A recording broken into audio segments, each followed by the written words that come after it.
Bonjour à tous et bienvenue sur Usitility.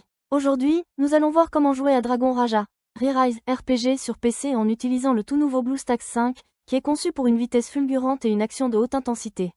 Nous pourrons facilement télécharger et installer Dragon Raja, Re-Rise RPG et profiter du jeu sur notre PC Windows avec un clavier, une souris et un grand écran grâce à BlueStacks 5, qui est l'émulateur Android que nous recommandons pour jouer à Dragon Raja, Re-Rise RPG. Alors sans plus attendre, passons à l'action. Tout d'abord les amis, la toute première action à effectuer est de lancer notre navigateur web habituel. Nous avons à l'écran celui que nous préférons. Passons à l'URL suivante que je mets en évidence avec du vert. Vous pouvez la voir sur cet écran. Vous n'avez pas besoin de saisir quoi que ce soit, parce qu'il y a un lien à cliquer dans la description sous cette vidéo et dans le tout premier commentaire permanent. Une fois que nous avons cliqué ou double-cliqué sur le lien cliquable, nous arrivons ici sur le site de BlueStacks qui est simplement l'émulateur pour Android que donc nous allons nous servir pour jouer à Dragon Raja, Re-Rise RPG sur PC. Comme vous pouvez le remarquer à l'écran, l'utilisation d'un émulateur présente un certain nombre d'avantages. Contrôle personnalisable, instances multiples, synchronisation des instances, macros, scripts, FPS élevé, et j'en passe. Nous allons maintenant commencer le téléchargement de Dragon Raja, Re-Rise RPG en cliquant sur ce bouton jouer sur BlueStacks que j'ai surligné en vert. Nous cliquons ensuite sur le bouton de téléchargement. Et le téléchargement démarre et finit sans délai et voilà, notre téléchargement est terminé. Il s'agit d'un fichier exécutable. Ce que nous allons faire est de lancer l'installateur, aussi nous allons cliquer sur ce fichier exécutable. Si nous sommes sous Windows 10, il nous sera demandé l'autorisation d'apporter des changements au système. Nous devons répondre oui. Je minimise le navigateur pour bien mieux accéder à l'installateur. Le programme d'install est très sommaire. Il ne comprend que deux options, installer et configurer le chemin. Je vous explique à quoi sert configurer le chemin. Il vaut de cliquer dessus. Et nous voyons que nous avons ici accès au chemin exact où l'émulateur Android sera situé après son installation. Si nous voulons modifier ce répertoire, il nous faut cliquer sur ce bouton « Sélectionner le chemin », ensuite nous optons pour un tout autre dossier et installons l'émulateur où nous voulons. Je conserve l'emplacement par défaut. Je clique sur « Retour » et je clique sur « Installer ». Voilà, c'est fait. Cette installation a commencé ensuite elle va entamer le téléchargement de ces mégaoctets que vous pouvez voir à l'écran. Quand vous le téléchargerez, il peut y avoir plus ou moins de MOS. La vitesse pour le téléchargement sera plus ou moins véloce, selon la qualité de Internet et de la vitesse des serveurs de notre émulateur. Maintenant, cela va très vite. Le téléchargement est terminé, et on passe maintenant à la phase d'installation. Avec BlueStacks 5, vous pouvez même réduire l'utilisation de la RAM en un seul clic. C'est particulièrement utile si vous rencontrez des problèmes de performance. En outre, vous pouvez activer le mode écho pour profiter d'une utilisation du CPU réduite de 87%, d'une utilisation du GPU réduite de 97% et d'un multitâche plus facile. Comme vous pouvez le constater, BlueStacks 5 est conçu pour offrir stabilité et performance lors de longues sessions de jeu. L'installation est déjà terminée pour moi. Maintenant, l'émulateur a démarré de lui-même. Comme vous pouvez le voir, dans le bas de cet écran, on peut voir la barre de progression qui va se comporter comme une jauge qui se remplit et quand elle sera arrivée à la fin, notre émulateur démarrera pour la toute première fois. En fait, l'émulateur s'est déjà lancé, le voilà pour la toute première fois.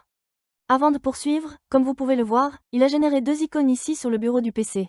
Le BlueStacks ainsi que le BlueStacks multi-instance. Veuillez mémoriser que l'icône BlueStacks est la seule qui nous intéresse. Chaque fois que nous devrons lancer Dragon Raja, Re-Rise RPG sur notre machine, nous ferons un double clic sur cette icône et cela déclenchera notre émulateur.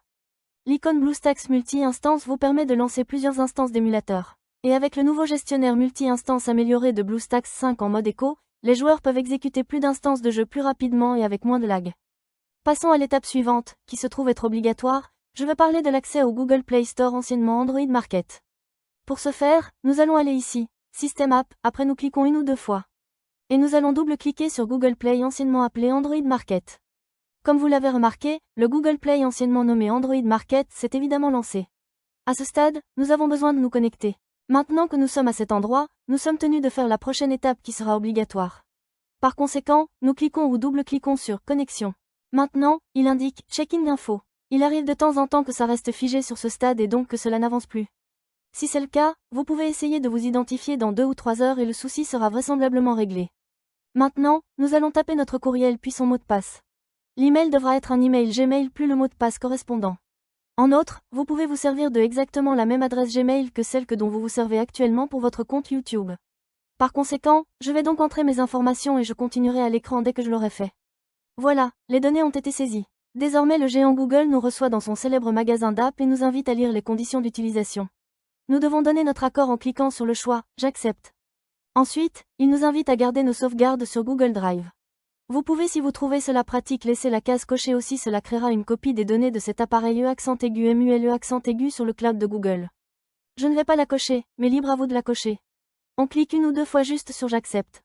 Google Play est démarré par défaut et sans intervention de notre part.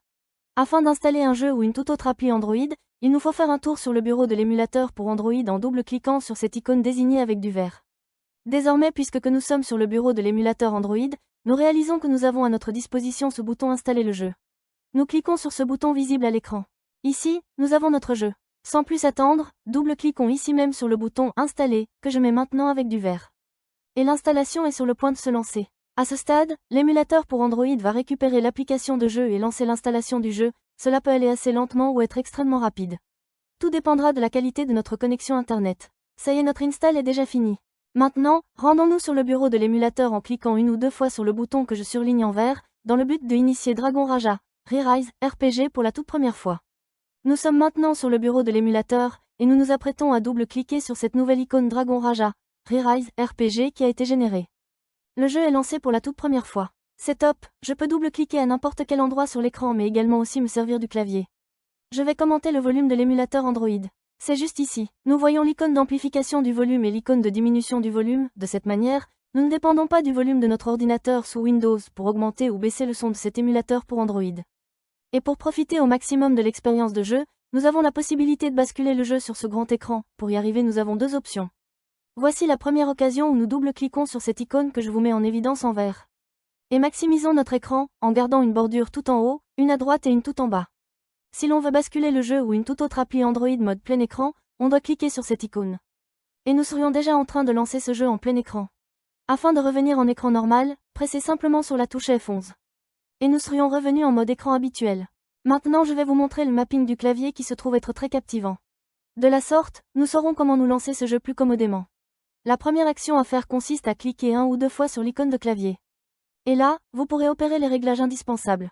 En ce qui me concerne, je vais laisser la configuration de base, néanmoins si vous souhaitez la modifier, vous pourrez le faire sans aucune difficulté. Comme vous l'avez sans aucun doute remarqué, l'émulateur Android est complètement localisé dans notre langue. Cependant, il arrive de temps à autre que notre émulateur soit booté dans une autre langue, par exemple en coréen. Et pour le mettre dans notre langue, nous revenons à cet endroit sur cette icône en forme de roue dentée. Et ici, dans Autres paramètres, nous cliquons sur le menu déroulant, Langue. Nous allons pouvoir sélectionner la langue que nous parlons, français, anglais, mandarin, etc. Une fois la langue choisie, c'est le moment de sauvegarder, notre émulateur reboot ainsi le jeu, la toute prochaine fois que nous le démarrerons, sera de la même façon dans la langue de notre choix. Maintenant, il y a un autre point que nous devons prendre en compte, et c'est que nous recevrons un email nous informant qu'un nouvel appareil a été connecté à notre compte Google. Cet email sert à vérifier si nous avons établi la connexion de l'appareil. Bien entendu, c'est bien le cas, pas la peine de stresser, car oui l'émulateur émule un appareil Android. Et pour voir quel appareil a été MULE, revenons là, à cette icône en forme de roue dentée et cliquons dessus. Et nous nous rendons ici à l'option « Modèle ». Nous venons de découvrir que cet émulateur pour Android simule un téléphone mobile Samsung. Nous allons donc recevoir un mail précisant qu'un nouvel appareil de la marque coréenne Samsung s'est connecté à notre compte Google. C'est tout pour ce tutoriel chers amis. Je souhaite de tout cœur qu'il vous ait plu, et plus encore qu'il vous sera utile.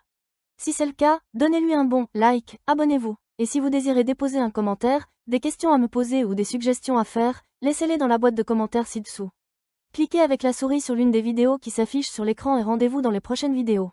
À bientôt.